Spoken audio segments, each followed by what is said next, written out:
আন্তর্জাতিক স্তরের নৃত্য প্রতিযোগিতায় সেরার শিরোপা অর্জন করলো ডালখোলা বিট্টু ডান্স একাডেমির নৃত্যশিল্পীরা।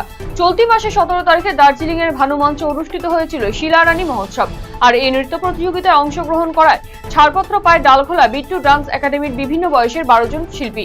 অংশগ্রহণকারী 12 জনের মধ্যে 10 জন শিল্পী ভিন্ন ভিন্ন বিভাগে প্রথম এবং 2 জন শিল্পী তৃতীয় হয়েছে।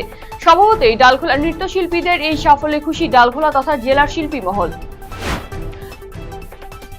পাঁশকুড়া থানার কেশাপাট বাজারে পাঁশকুড়া থানা পুলিশের উদ্যোগে একটি বিশেষ সচেতনতা শিবির অনুষ্ঠিত হলো বৃহস্পতিবার।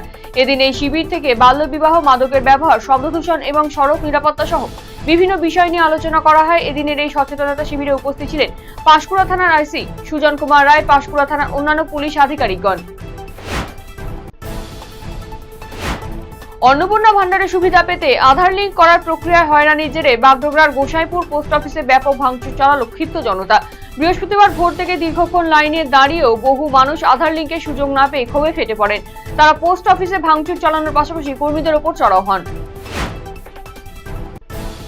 পিতৃবিয়োগের যন্ত্রণা, মাথার উপর স্বাধীন অনিশ্চিত ভবিষ্যৎ আর চরম অর্থাভাব কোনো বাধাই দমাতে পারেনি শিলিগুড়ির নরেশমোড় এলাকার তেলিপাড়ার বাসিন্দা শ্রীজা দাসকে। সমস্ত প্রতিকূলতাকে জয় করে এবারে উচ্চ মাধ্যমিক পরীক্ষায় 475 নম্বর পেয়ে নজর কেড়েছে এই লড়াকু তরুণী। শিলিগুড়ির গার্লস হাই স্কুলের কলা বিভাগে সে দ্বিতীয় স্থান অধিকার করেছে।